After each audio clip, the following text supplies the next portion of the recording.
My parents are moving in, so you get out. Excuse me? What on earth is my husband talking about?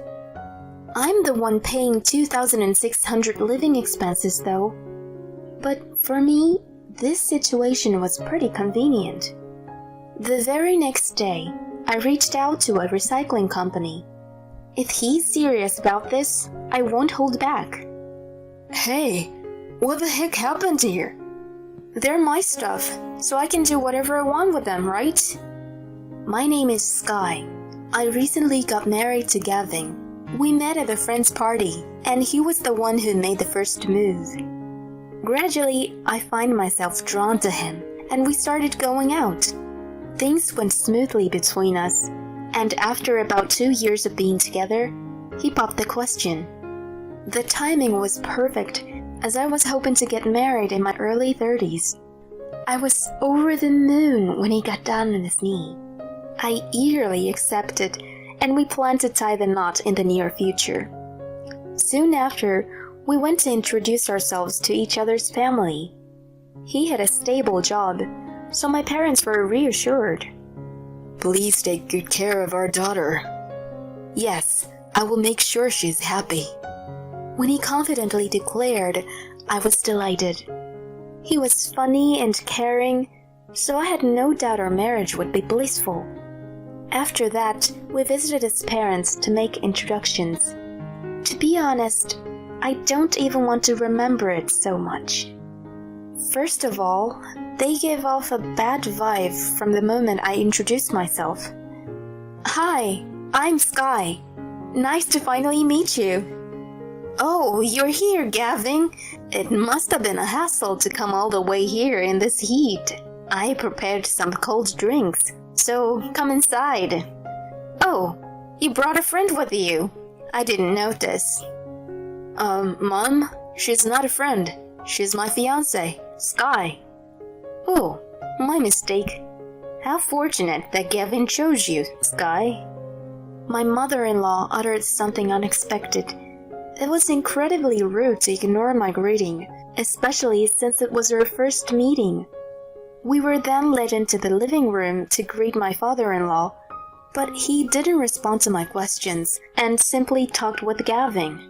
They didn't mention our marriage at all and had an insider conversation that only they understood for over an hour. I felt completely left out. And that's how our introduction to my in-laws ended. I didn't even get to have a proper conversation with them. I felt that they acted terribly, so I asked Gavin if he had given them a heads up about our marriage. He apparently did, but if that was the case, they treated me pretty coldly. I felt very unpleasant. Because of that, I was reluctant to go through with the formal meeting between both families. I participated feeling incredibly anxious. I had warned my parents beforehand to be careful when dealing with his parents. My parents handled it well, though. His parents weren't displaying best attitude, but my parents asked many questions and praised them for every answer, so his parents started speaking more openly. The dinner meeting went smoothly in a cheerful atmosphere, and I was relieved. I felt tremendous gratitude toward my parents for that. Afterward, we had a memorable wedding, went on our honeymoon, and moved in together. We received a marriage certificate in a few weeks, and our marriage became official. And so began our newlywed life. I have to admit, being newlyweds was really exciting. Since we didn't live together before getting married, it was also a fresh experience for us. Every day, I was in a happy mood. I'm home. Hey, about time. What's for dinner tonight? It's meatloaf, your favorite. Meatloaf? Awesome. I'll change right away. We were just gleeful like that every day. Even though we both had jobs, Gavin would often cook simple meals, which was a big help to me. I had heard many stories about how all the chores fell onto the wife after marriage, and it became tough. I was glad that it wasn't the case for us. I thought I was lucky to have married him. We had a happy newlywed life. However, about a year into our marriage, his attitude suddenly became cold. At first, I noticed our conversation became distant. Listen, something happened at work today. Hey, are you listening? Oh, yeah, sure. Seriously? Oh, right. He didn't really pay attention to what I said, and our conversations dwindled. He didn't talk much while we ate, and it was eerie quiet. It seemed like he was getting fed up with the situation too, and he was started working late more often and coming home much later. He also started going out for drinks frequently, and sometimes came back drunk. I couldn't understand how our relationship had suddenly taken a downfall. I wondered if I had done something to upset him, or if his feelings for me cooled off after just 1 year. Those questions swirled in my mind every day.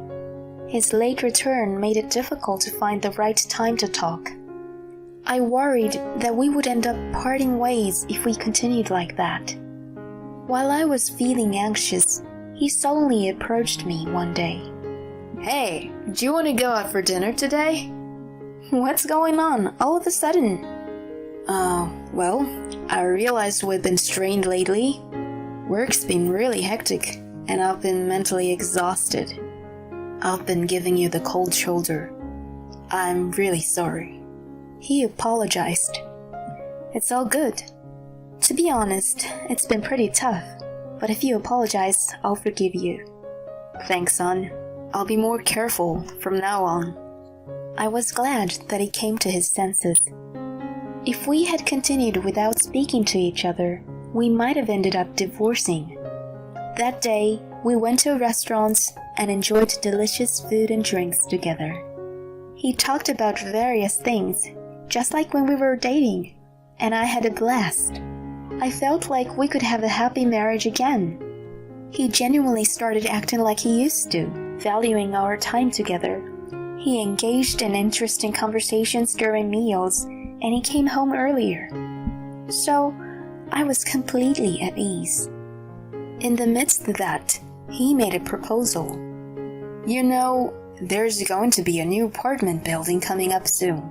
It's a great location for commuting to the city, and above all, the design looks fantastic. How about we move there? He showed me a website of the property. It looked modern and nice, as he said. We lived in an apartment I had been living in since I was single. It was in a decent location and was spacious enough for the two of us. I had bought new appliances not too long ago, and we had discussed living our newlywed life there. About 1.5 years had passed since we got married, and considering our future and the possibility of having children, it was a good time to move. The monthly rent was $2,000. It was somewhat high for our standard, but if we split it evenly, that would be $1,000 each. If we tightened our belts a bit with other expenses, we could have managed. I agreed with his suggestion and went to see the property agent right away.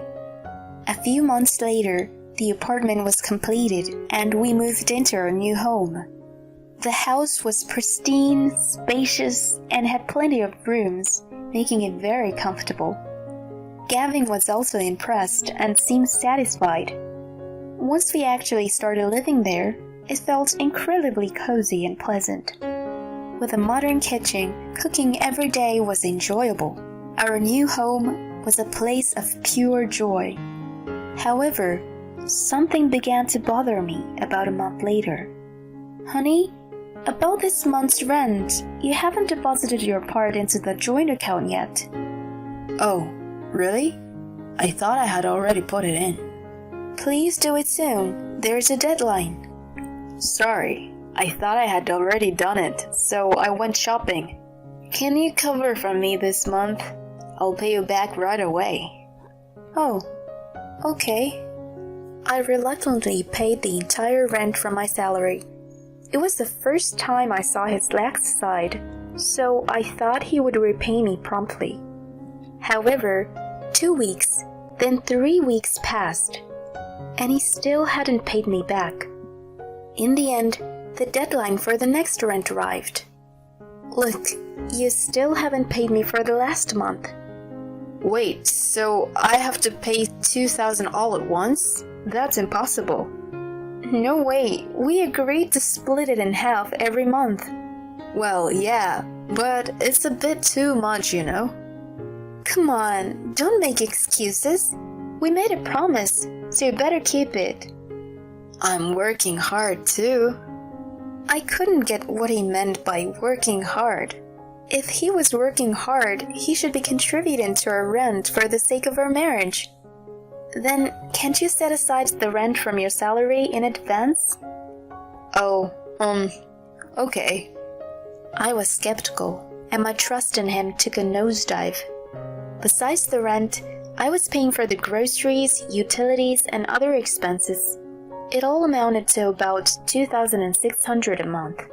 I wanted to save as much as I could, so it was challenging to get by on my salary alone. However, he continued to disregard the rent afterward. He only paid for the first month.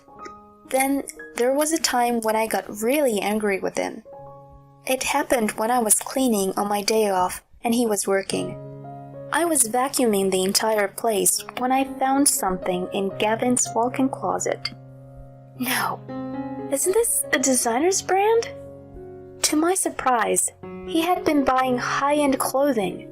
He had never worn it in front of me before, so I had no clue he owned such expensive stuff. The fact that he was spending money when he wasn't contributing to our household in the first place outraged me. So, when he came home, I confronted him. Hey, what's this?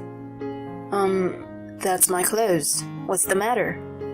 Why are you buying such an expensive thing? It's not a big deal. I can buy whatever I want with my own salary. Well, that's true. But you haven't paid anything toward our shared expenses, like rent or groceries. When are you going to contribute? Well, I'll do it when I have some extra cash. You don't have the money to spare for a living, but you're buying brand name clothing? Your priorities need to be fixed. When I said that, he got really defensive. Why are you making such a big deal? These clothes are more important to me. Besides, if we go by your logic, your income is also part of the family finances. So you paying the full rent is the same as us paying it together. He dared to make such selfish statements. They are not the same. You're indulging yourself, and I'm cutting back as much as possible on our living expenses. Show a little consideration. We had a major argument for the first time in a long while. He stormed out of the house, fuming. We both needed some time to cool off and collect our thoughts. After he left, I went through his closet again and found a receipt for a women's branded handbag in one of his drawers. The date was over a month ago. I didn't receive any branded bags, and my birthday was 2 months ago. At that time, he didn't give me any presents. We just went to a slightly expensive restaurant. Moreover, I was the one who paid for it. So he didn't do anything for me. It made sense all of a sudden. He was probably spoiling another woman. That was why he hadn't paid the rent and hadn't contributed to our living expenses. I decided to hire a private investigator. After about 3 days, he came back home as if nothing happened. However, I couldn't just accept him back normally. I didn't greet him, and we remained silent. He seemed to sense my anger through my demeanor and didn't try to talk to me. In my mind, I had already decided that once I got the result of the investigation, our marriage would be over. About 2 weeks later, I received the results. In the end, he was guilty. He was having an affair, and the other woman turned out to be his ex-girlfriend. He had mentioned a girl he was in the longest relationship with before. It seemed she was the one. Their relationship had been going on since last year, which coincided with the time he started growing cold toward me. He had been cheating on me since then. I was filled with anger. He had only been nice to me to pretend we were in a happy marriage, so he could make me pay for all the living expenses and freely spend his salary. He had just been using me to his advantage. I couldn't just let it pass me. In the midst of it all, he demanded something unbelievable. It happened one day when he came home from work. My parents are moving in, so you need to get out of here. Huh? What on earth are you saying, out of the blue? When we had a fight, I went to see them. They suggested that I separate from a wife like you and that they take your place. It sounded good to me, so I'm kicking you out and I'm going to live with my family. I was amused by his crazy declaration. I'm the one paying $2,600 living expenses though. But for me, this situation was pretty convenient. Okay, it seems our relationship can't be repaired, so I'll leave. He smirked, saying, "After you're gone, I'll come back," and left. The next day, I immediately contacted a recycling company. If he was serious about this, I wouldn't show any mercy. A few days later, I had all the furniture and appliances appraised by the recycling company and sold everything. In the end, I got a few $100s of unexpected extra income. Then I packed up my things and moved in with my parents. Gavin had already served me with the divorce papers, but I was determined to find him. Anyway, I was relieved to be away from him for the time being. When I informed him that I had completed the move, he responded cheerfully, "Got it. Well, take care." A few days later, he called again. "Hey, what the heck happened here?" "What? We're separated now, so there's no need for contact anymore, right?" "But there's no furniture or appliances left. How dare you take them all?" "They were my personal stuff, and I'm allowed to do whatever I wanted with them, you know? All were mine from my days of living alone, so I sold them to a recycling company." Alright then. I'll have to buy everything." "Really? Do you even have the money for that?" "Don't underestimate me. I'm earning a decent income, you know." "But, you know, the rent for that place is $2,000 a month. On top of that, you have to pay the living expenses for 3 adults, right? It would probably add up to about $2,600 to $3,000 a month, depending on how you live." "You're kidding, right?" "It's true. I've been paying about that much each month." "No way. My salary won't be enough." "Yeah, you won't have any money left for your affair either. I know everything. You've been seeing your ex-girlfriend. I'll come after you for alimony through a lawyer. Be prepared, okay? Bye then." "Wait, please." I hung up the phone, and then I demanded alimony from him through a lawyer.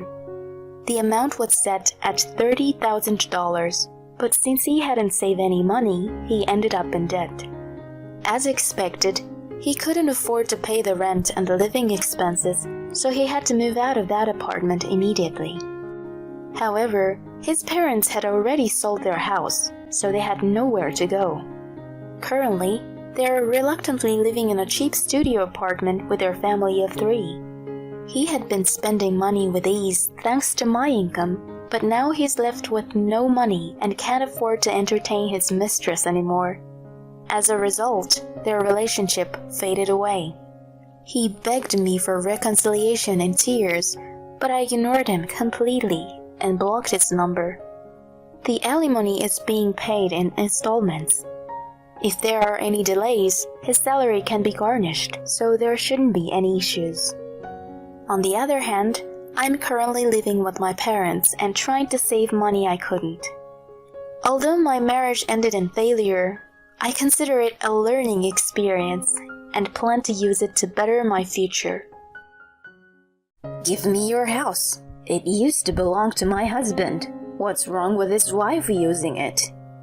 He's a fool, isn't he? Why did he entrust the house to his failed firstborn son instead of his lovely second son? And you, the pathetic wife who married that failure, are leading such a good life. I don't get it. She's right. We deserve to live in this house.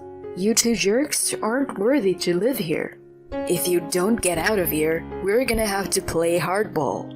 Well, you'll just have to struggle through it and give up anyways. The house will eventually be ours. From that day on, my mother-in-law and brother-in-law started harassing me. They were not afraid to use any means necessary, and I finally couldn't take it anymore. Okay, I'll give up the house. They despised and talked bad about my husband, but I couldn't fight back anymore.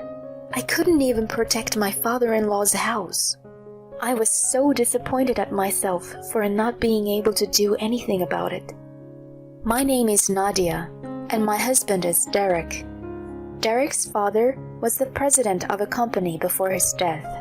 He was both strict with his work and kind to his family, and he left Derek and I a luxury home where we now live together.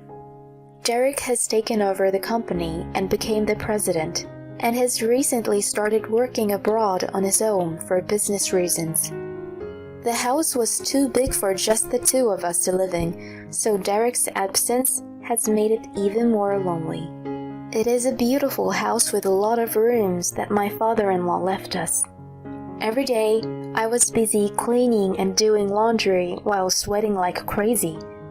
Then one day, suddenly the doorbell rang. I went to the front door to see who it was, and there was Jessica, my mother-in-law, and Kevin, my brother-in-law. I have to admit that I didn't have a good feeling about their arrival. These two are the polar opposites of my father-in-law. Jessica is always defending her money, and Kevin was holding some kind of grudge over his brother Derek. I was hoping nothing would happen, as Jessica and Kevin made their way into the house without responding to my greetings. Jessica, stop! What's the problem? It's my husband's house to begin with. I don't like it when you act as if it's yours. Snickering and without any hesitation, Jessica began to explore all the rooms without asking, as if she had come to a viewing. There was no point in warning Jessica. She would never listen to me. I decided to speak to Kevin, who was with her.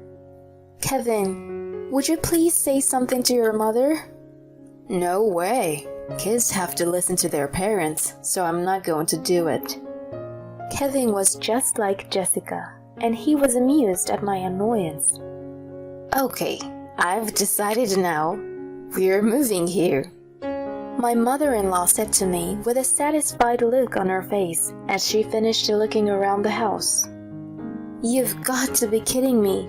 There was no way she could just show up out of the blue and move in here. No matter what she was, it was unacceptable. Don't be silly. Don't you have the slightest common sense? Raising my voice, I turned them away. How can you be so disrespectful to your husband's mother? What's with that attitude? Jessica was shouting the whole time I was trying to kick them out. Because of her behaviors, it wasn't obvious who was the victim here.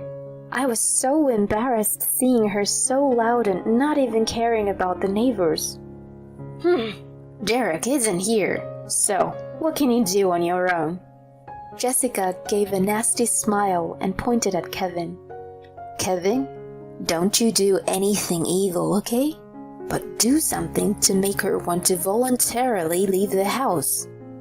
Roger that. I'll take care of it. Kevin nodded as if it were a matter of course, with a creepy smirk on his face. The two left that day, but there was no way they would stop with just that. I was anxious to see what they would do next, and as expected, the next morning they started to make their move. There was food waste spread in front of our front door. When I saw that they had also mercilessly dumped the waste on the flower bed that my father-in-law had cherished before his death, I was speechless. I managed to clean up the mess and repair the flower bed, but the harassment was just the beginning. I started getting silent phone calls in the middle of the night, and often all the contents of my mailbox were opened up. And to top it all off, there was a paper in my neighbor's mailbox stating that I was having an affair while Derek was away. The neighbor's wife told me that she had received several of these in her mailbox. She suspected the contents and reported it to me, which means there are many people who actually believe this and still keep quiet to me. Little by little, I was getting mentally trapped, and I was close to my limit. I didn't tell Derek because I didn't want to disturb his work, but after about a month of harassment, I finally called him and opened up to him about it. Derek was furious when he heard what I had gone through. Jessica and Kevin's reckless actions are nothing new. Derek is Jessica's stepson and is only half-blood related to Kevin. Jessica never cared for Derek as a son and treated him badly, favoring Kevin over Derek. So, it is understandable that they may feel that it is unfair that Derek is the only one who gets to keep a position in the company, the house, and so on. It is true that my father-in-law was more often on Derek's side than Kevin's during his lifetime. However, it was not just because of his favoritism, but because Derek was a person who put in a lot of effort. Kevin was a bit more cunning than Derek. He was often tempted to use the wrong move in order to get a good result and be praised for it. But his father had no intention of letting Kevin take over the company, as he was spoiled by Jessica, who praised him for his cheating. After his father passed away, the distribution of inheritance caused a complete breakdown of the family relationship, which led to the kind of harassment we have today. Derek has put up with Jessica's harassment for a long time, but now that he knows that it is being directed at me, he has expressed his anger and his refusal to tolerate it. And so, Derek suggested a plan. I nodded in agreement. The next morning, I called up Jessica just to tell her one thing. We have decided to let go of the house. Jessica was obviously overjoyed. She did not yet realize that she had fallen for a plan. A few days later, Jessica and Kevin arrived at the house to move in. But when they came, they were stunned. The house we used to live in was already occupied by the vice president of Derek's company, along with his wife and daughter. The vice president was a good friend of my father-in-law, and was assisting Derek, who was now the president of the company. Both Jessica and Kevin knew of him, so the moment they saw his face, they realized that Derek and I set them up. Jessica and Kevin started shouting at the doorstep of the house that was not theirs. That was the cue for Derek and I to come out from the back of the house. We had talked through our plan with the vice president, so we were able to visit on the day Jessica and Kevin were trying to move in. While Jessica and Kevin's faces turned red, the vice president's wife was giggling uncontrollably in the back of the house, saying she couldn't put on a poker face unlike her husband. Why do you always get everything? Unlike Jessica, who was furious, Kevin seemed somewhat sad. You're the only one who gets favored by Dad. It's true that he left me some money, too, but you got this house, and you're even the president of the company. It's not fair. It's not fair? He was looking out for you, you know. Derek scolded Kevin in a strong tone. You've been spending Dad's money like a fool, trying to impress everyone around you. He sent you to different kinds of lessons to get you to change your mind, but you skipped them. You even bought a ton of luxury brand goods for your friends there, just to get them to follow you, and you got all big-headed. And yet, he still shared some of his inheritance with you, because he still believes in you. Don't you think? You're going to betray him again? After that, the vice president placed his hands on Derek's shoulder. Then he stood in front of Kevin and started speaking gently. The former president talked about you all the time, that you're his lovely son, but someone had to be tough on you. He said that even if he doesn't like me in the end, I'll have to do it for my son's sake. Isn't he a wonderful father? When Kevin heard that, he fell silent. His mother was still ranting on about how much he didn't understand the situation, but it was Kevin who stopped her. Kevin led her home. I'm sorry, Derek. Kevin's voice sounded soft and gentle as he left with Jessica. In contrast to the reformed Kevin, Jessica could not give up on the luxurious house. Though Kevin no longer took part in the harassment, Jessica apparently broke in through a window alone while the vice president and his family were away. Since the house had security, she was immediately caught by the police. According to the report, Jessica was sitting on the sofa watching TV when the police rushed in, as if she owned the house. Maybe, in Jessica's mind, the house really belonged to her. After Jessica was caught, Derek and I went to visit the vice president's house. Even though it was a consensual plan, a simple apology wasn't enough since the damage was done to the house we had given them. As I was talking to the vice president while handing him a gift of apology, the doorbell rang. The vice president went to the front door and brought in Kevin. I apologize for everything that happened. Kevin bowed deeply as he entered the room. He then told us about what he had gone through. Kevin had been raised by Jessica while feeling the pressure from her to take over as the president of the company. He had cheated in many ways to surpass Derek in some way. Jessica, who did not care about this process, began to praise Kevin for cheating, and it became natural for him to do so. A mother who praises and a father who scolds for cheating. Kevin, caught between the two unbalanced adults, became a distorted adult. And yet, in his heart, he still had his father's righteous teachings lying dormant. The current turmoil has awakened him. It was not that his father had abandoned him, but that he had not faced his father properly. Kevin was shocked to hear the vice president's words that day, and he could no longer turn his back on the differences between himself and his brother, who was the one who inherited many things from their father. This is how it ended up, but it was a chance for Kevin to distance himself from Jessica, and he decided to go on with his life and not to be controlled by her. And he decided to come here first. I wanted to apologize to the vice president for all the trouble I put him through, and to my brother and father for scolding me. I see. You're finally grown up now. But how did you know we're here? Derek looks at the vice president. The vice president smiles happily. I've followed your plan once, so I've got to follow your brother's plan too. I'm on both of your sides. Vice President, man, you've been helping me in my professional and personal life, huh? If my best friend's child says that about me, I couldn't be happier. Derek and Kevin talked for a while after that. Their previously distant relationship was finally restored like that of normal siblings. Derek, I'm going to do what I want to do from now on, not what Mom wants me to do. That's good. What are you going to do then? It's pretty cliché, but I'm thinking of backpacking abroad. I'm going on a journey of self-discovery. Backpacking abroad? I see. That would be a great experience. I'll be rooting for you.